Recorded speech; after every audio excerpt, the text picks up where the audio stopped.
ہماری یہ بات ہمارے یہاں پر ہوتی ہے عام طور پر کہ ہم ساتھی پوچھتے ہیں اس بات کو کہ ساری صورتحال میں ہمارا کردار کیا ہو. تو اس میں دیکھیں اس کا تعلق ہر فرد کی ذمہ داریوں اور اس کی حیثیت کے ساتھ الگ الگ ہے. ہر آدمی کا ڈومین، اس کی کیپیسٹی، اسے کام کرنے کا میدان الگ ہے. اور وہ کوئی ایک ایسی اجتماعی طور پر تو ہم یہ کہتے ہیں ہم سب کو چاہیے کہ ہم جب ایک بات جو سب کے لیے جو جہاں تک ضروری ہے وہ یہ کہ ہمیں سب سے پہلے دین کی ان مبادیات اور ضروریات کا علم ہونا چاہیے جس کے بغیر ایک مسلمان کی زندگی نامکمل ہے. اس کے لیے میں آپ سے بہت شروع سے بھی یہ بات یہاں چلتی رہی کہ ہمارے لیے کسی ایک ماہانہ دینی نشست کافی نہیں ہے.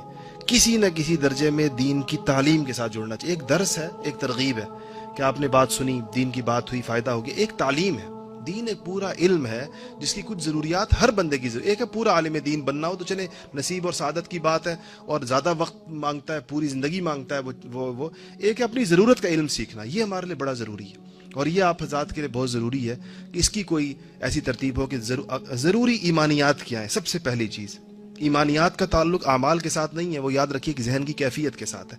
ایمانیات کیا ہیں ضروری، جس کے بغیر ایک مسلمان نہیں ہے. یہ بہت ضروری چیز ہے اور ہماری اس کی طرف توجہ نہیں ہوتی. میرا اللہ کے بارے میں کیا ایمان ہونا چاہیے، اللہ کی ذات کے بارے میں کیا، اس کی صفات کے بارے میں کیا، اور اس کی صفات بے شمار ہیں. رسول اللہ صلی اللہ علیہ وسلم کے بارے میں کیا ہے، انبیاء کے بارے میں کیا ہے، قرآن کے بارے میں کیا ہے، فرشتوں کے بارے میں کیا ہے، تقدیر کے بارے میں کیا ہے، جنت دوزخ کے بارے میں کیا ہے. یہ ساری چیزیں ایمانیات میں داخل ہیں اور یہ اس کے بارے میں واقفیت ہونا بہت ضروری ہے. دوسری چیز پھر اپنی ضرورت کی عبادات ہے، جو فرض عبادات ہیں ان کا ضروری علم کیا ہے، نماز کیسے ہوتی ہے، روزہ کیسے، حج کیسے، زکوٰۃ کیسے. اس کے بعد پھر معاملات کا ہے کہ آپ میں سے جس معاملے سے، دیکھیں آپ میں سے کچھ لوگ نوکری کرتے ہوں گے، کچھ لوگ کاروبار کرتے ہوں گے، یہاں تو کھیتی باڑی کا علاقہ نہیں ورنہ کچھ لوگ کہیں پر کھیتی باڑی کرتے ہیں. ان کے احکامات جدا جدا ہیں. ہر ایک نے اپنی نوکری کے مستقل احکامات الگ ہیں، وہ ہر نوکری کے الگ ہوں گے. اور کاروبار کی مختلف نوعیتوں کے احکامات مختلف ہیں. اس کو سمجھنا، سیکھنا، یا کم سے کم وہ جگہ سیکھنا جہاں پر اگر ضرورت پیش آ جائے تو میں جا کر اپنا مسئلہ کیسے پوچھوں اور کیسے معلوم کروں. یہ وہ بنیادی اور چیز ہے جو کہ ہر بندے کے لیے ضروری ہے. اس کے بعد پھر اپنے میدان میں دین کی محنت کا ایک سلسلہ ہے. نوجوان طلبہ یہ بات یہاں تک اپنے آپ تک محدود رکھنے کی بجائے اپنے ساتھیوں میں، اپنے دفتر میں، اپنی کاروبار کی جگہ میں، ہر جگہ جہاں پر جو آدمی وہ جب وہاں پر اپنے اس کو فکر پیدا ہو جاتی ہے تو ادھر ہی اللہ تعالیٰ اس کے ہدایت کا مرکز بنا دیتا ہے. ہم نے دیکھے ہیں ایسے کاروباری دیکھے ہیں. ہمارے اسلام آباد میں حاجی محمود صاحب مرحوم رحمۃ اللہ علیہ تھے، اللہ تعالیٰ ان کو غریق رحمت کرے، انتقال ہو گیا. ایک عجیب اللہ نے اس بندے کو تڑپ دی تھی اور ایک عجیب اس میں ایک ایسی آگ لگی ہوئی تھی.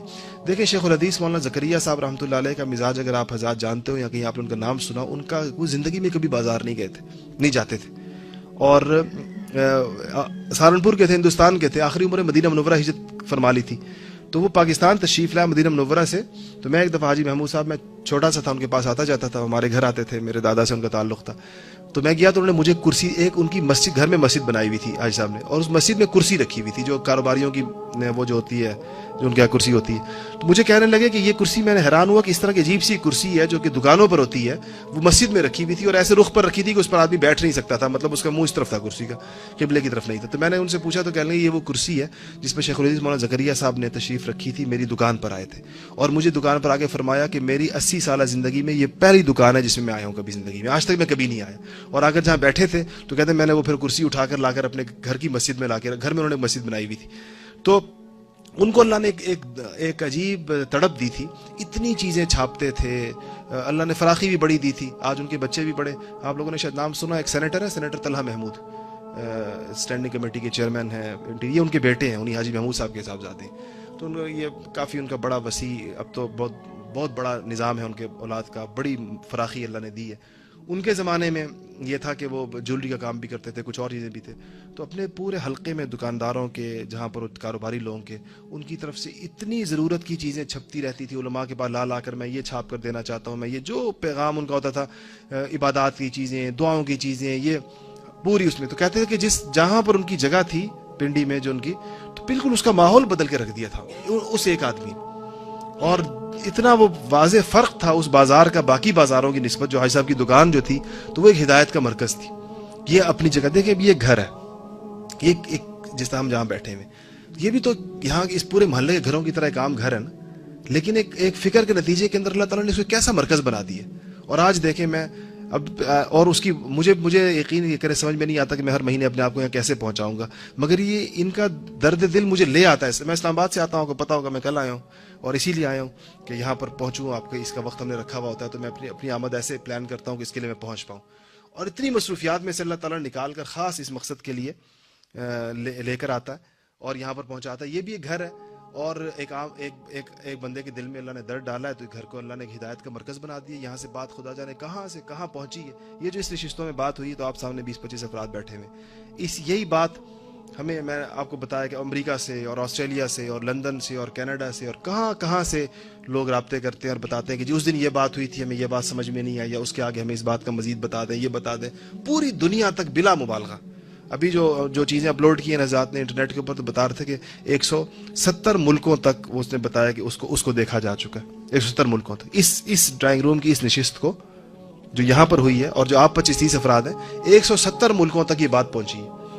تو یہ ایک درد دل کا ایک مظہر آپ کے سامنے کرنے کا, جو ایک فرد کا کہ دل میں تڑپ پیدا ہو جائے, اور وہ اپنی جو اس کے پاس جو کچھ ہے اس سے زیادہ کا مطالبہ شریعت کرتی نہیں ہے. آپ ان کے پاس ایک ڈرائنگ روم ہے نا, تو اللہ نے یہ مطالبہ نہیں کیا کہ آپ 2 ڈرائنگ روموں میں کام کریں, نہیں, ایک ہی ہے ان کے پاس, بس ایک ہی میں ہوگا. ظاہر بات جو انسان کے پاس ہے اور جتنا ہے, اللہ تعالیٰ اسی کا بقدر مطالبہ کرتے ہیں. جو اس کی حیثیت ہے, جو اس کی شخصیت ہے, جو اس کی صلاحیت ہے, اور جو اس کی اوقات ہے, اس کے مطابق. تو ہم میں سے جو شخص اپنی جگہ پر ہے, اس میں یہ درد پیدا ہونا چاہیے کہ جو پیغام میں ضروری سمجھتا ہوں, لوگوں کی زندگیوں میں جس تبدیلی کو میں ضروری سمجھتا ہوں, اس کے لیے میں اپنے ماحول میں کیا کر سکتا ہوں.